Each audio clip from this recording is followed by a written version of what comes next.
Muitos arqueólogos têm procurado evidências para apoiar ou refutar as antigas histórias bíblicas sobre o mais próspero reinado de Jerusalém. Mas o primeiro templo e seu construtor, o rei Salomão, permanecem envoltos em mistério até os dias atuais. Segundo as escrituras da Bíblia Sagrada, o templo do rei Salomão foi o primeiro construído pelos judeus para honrar seu Deus. E, de acordo com o Primeiro Testamento, neste local foi guardada a Arca da Aliança, com os 10 mandamentos, transportada pelo rei Davi, que escolheu o Monte do Templo como local para a construção do primeiro templo de Jerusalém. Como alguns já sabem, Salomão era filho do rei Davi, a figura bíblica que matou Golias. A tradição diz que quando Davi morreu, Salomão herdou o reino e a extraordinária riqueza de seu pai. E em apenas 4 anos, Salomão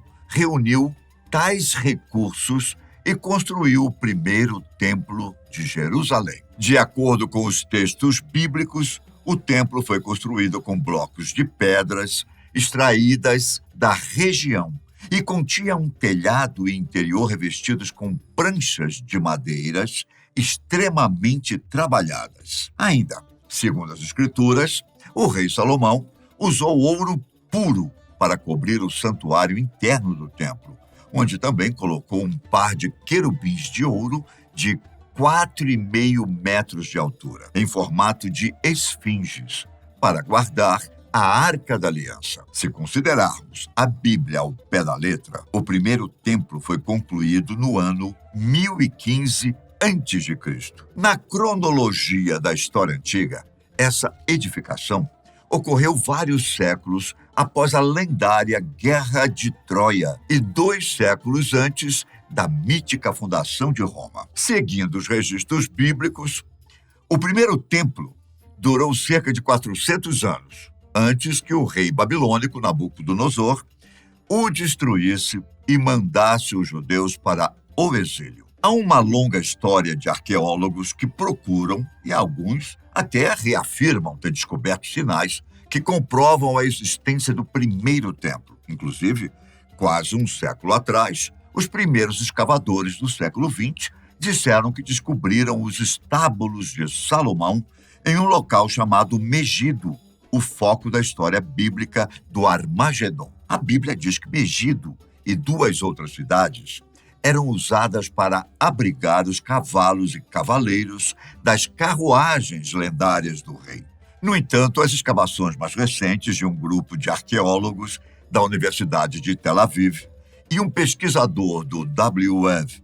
Albright Institute of Archaeology não conseguiram encontrar qualquer evidência de ossos de cavalo ou outros sinais óbvios de uma cavalaria na região indicada. Na verdade, até 2019, a expedição Megido ainda não havia encontrado nenhum sinal destes vestígios da presença física do rei Salomão. Nesta região, a expedição liderada pelos arqueólogos Israel Finkelstein, Mário Martin e Matthew Adams descobriu 3 tumbas de uma suposta família real intactas, onde foram reconhecidos um homem, uma mulher e uma criança, com adornos e joias de ouro e cobre. Os pesquisadores ficaram particularmente intrigados com a origem da classe dominante de Megido, uma vez que a correspondência diplomática com o Egito, no século XIV a.C.,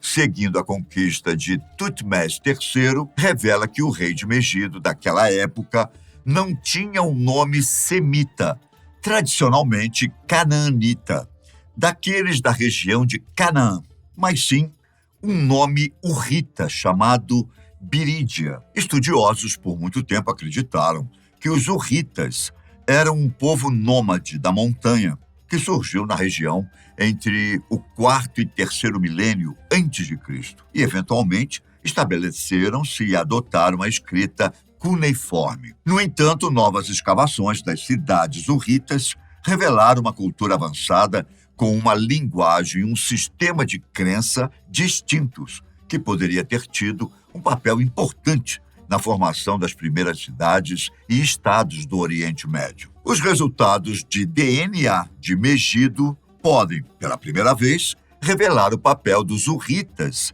no governo das cidades-estados canaanitas, assim como mudar nossa percepção sobre a população de Canaã antes do surgimento do mundo bíblico. A Bíblia descreve Salomão como um governante sábio e um grande construtor que viveu no auge do reino de Israel. Também diz que ele tinha um palácio luxuoso, um grande exército e um império que incluía todo o Reino Unido de Israel e Judá. Não há nenhuma evidência arqueológica de que Salomão, o homem, tenha existido.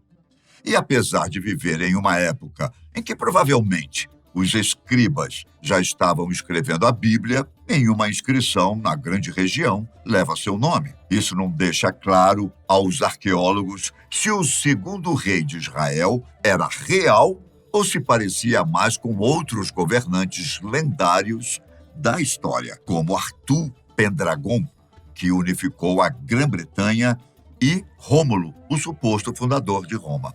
Em 1994, quando os pesquisadores Avraham Biran e Yosef Nave estavam cavando em um local chamado Tel Dan, no norte de Israel, avistaram uma grande pedra coberta com escrita aramaica, um idioma arcaico parente do hebraico. No texto sobre a pedra, agora conhecido como Estela de Tel Dan, um rei arameu registra um conflito com os reis de Israel e proclama vitória sobre a casa de Davi. A Estela de Tel Dan é datada aproximadamente de mais de um século após a morte do rei Salomão e pode fornecer algumas evidências de que Davi, filho do rei, poderia ter sido uma pessoa real.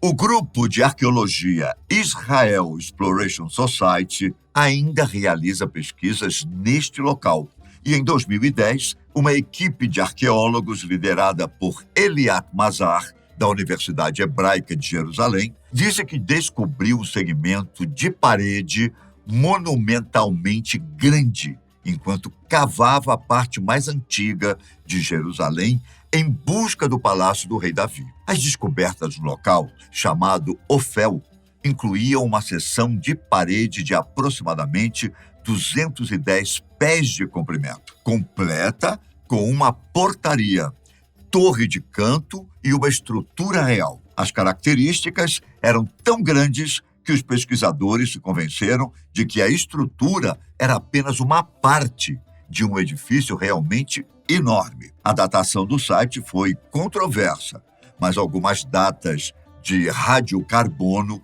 trouxeram indícios do reinado de Salomão. De acordo com o arqueólogo Mazar, foi a primeira vez que uma estrutura daquela época foi encontrada e pôde se relacionar com as descrições escritas da construção de Salomão em Jerusalém.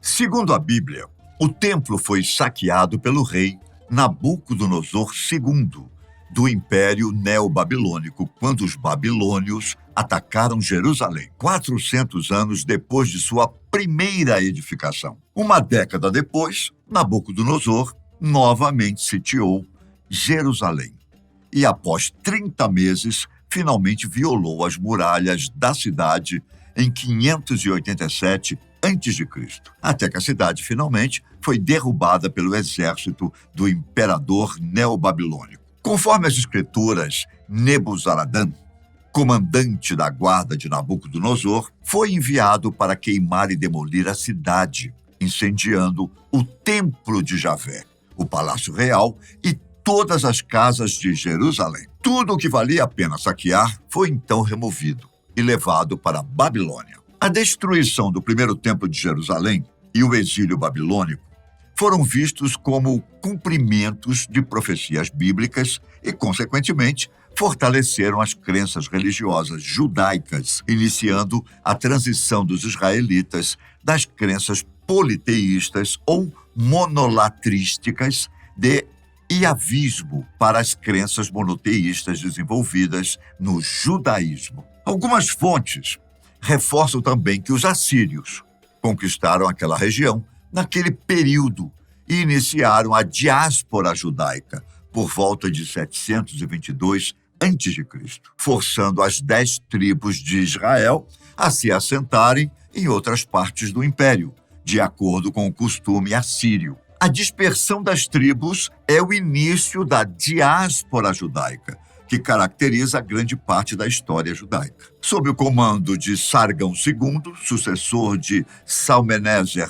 V, os assírios conquistaram a região e muitos judeus foram deportados para a Mesopotâmia. No entanto, de acordo com o professor de literatura hebraica e judaica da USP, Luiz S. Krauss, a história judaica é marcada por sucessivas dispersões e diásporas dentro de diásporas. E a dispersão dos judeus realmente começou a partir da destruição do Templo de Salomão pelo rei Nabucodonosor no século VI a.C., quando os judeus foram levados ao cativeiro na Babilônia. Na parte da Mesopotâmia, onde atualmente é o Iraque, os judeus ficaram exilados e o judaísmo floresceu entre aquele povo. O historiador britânico Paul Johnson, no livro História dos Judeus, afirma que foi durante o exílio que se impôs pela primeira vez a todos os judeus a prática regular de sua religião. Segundo o autor, neste exílio e diáspora, foi reforçado o ritual da circuncisão, que distinguia os judeus dos pagãos, e o costume do Shabá, ou Dia do Descanso. Os escribas redigiram as tradições orais e compilaram os pergaminhos vindos do templo destruído. O calendário judaico se aprimorou com a astronomia babilônica e incluiu festas como o Pessá, a Páscoa. Em 538 a.C., o rei persa Ciro permitiu a volta dos judeus a Jerusalém e a reconstrução do templo. Porém, muitos optaram por ficar na Babilônia, que permaneceu como um centro da cultura judaica por 1.500 anos. Ciro, o Grande, como ficou conhecido, um dos maiores estrategistas militares da antiguidade, conseguiu conquistar os territórios da Mesopotâmia, de toda a Ásia Menor, atual Turquia, e de territórios a leste da Pérsia, parte ocidental da Índia. E após sua morte, Dario II edificou o Segundo Templo. O Segundo Templo, também conhecido em seus últimos anos como Templo de Herodes, foi reconstruído no mesmo local do primeiro, na cidade de Jerusalém, no Monte do Templo. Segundo algumas fontes históricas, após um decreto do rei persa Ciro, conquistador do Império Babilônico, cerca de 50.000 judeus partiram pela primeira vez em direção à Terra Santa, liderados por Zorobabel, descendente da casa de Davi. Para demonstrar a extensão territorial do Império Persa, observe que as conquistas de Ciro compreenderam os seguintes países atuais: Irã, Iraque, Síria, Líbano, Jordânia, Israel, Egito, Turquia, Kuwait, Afeganistão, parte do Paquistão, além de parte da atual Grécia e Líbia. O governo de Ciro sempre tratou bem os povos dominados, possibilitando-lhes a liberdade de ação, de emprego e de religião. Porém, Ciro os obrigava a servir o exército persa e a pagar tributos. Dessa maneira, ele fortaleceu seu exército e arrecadou divisas para a manutenção dos seus soldados. Contudo, Ciro morreu em batalha no ano de 530 a.C., dando lugar aos seus sucessores, Cambises e Dario I, que mantiveram sua política de expansão territorial. Menos de um século depois, o segundo retorno foi liderado por Esdras, o escriba, e nos próximos 4 séculos, os judeus tiveram diferentes graus de autonomia sob governos persas e helenísticos. A repatriação dos judeus, sob a inspirada liderança de Esdras, a construção do Segundo Templo no local do Primeiro Templo, a fortificação das muralhas de Jerusalém e o estabelecimento da Grande Assembleia como o supremo órgão religioso e judicial do povo judeu, marcaram o início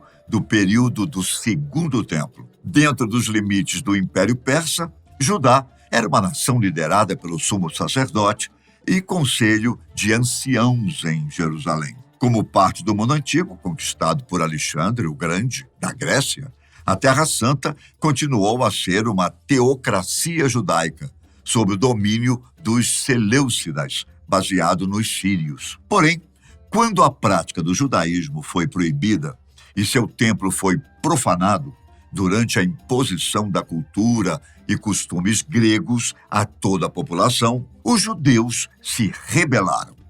Em 63 a.C., uma nova reviravolta, o general Pompeu invadiu a Judéia e a transformou em província do Império Romano. Terminava assim o reino dos Asmoneus, o último país judeu independente que existiu até a criação do Israel moderno em 1948. A tensão culminou em uma rebelião.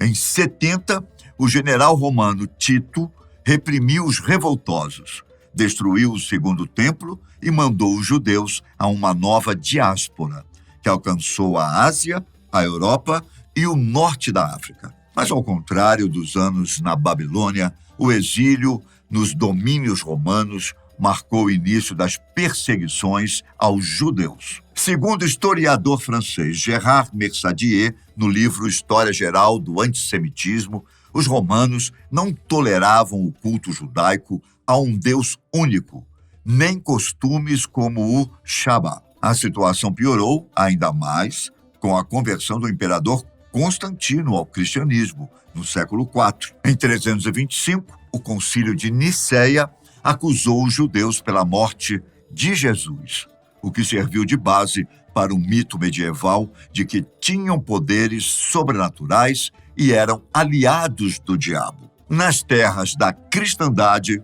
os judeus foram proibidos de exercer funções públicas, ter empregados e se casar com não-judeus. Qualquer semelhança com as leis de Nuremberg, promulgadas em 1935 pelo nazismo, não é uma mera coincidência.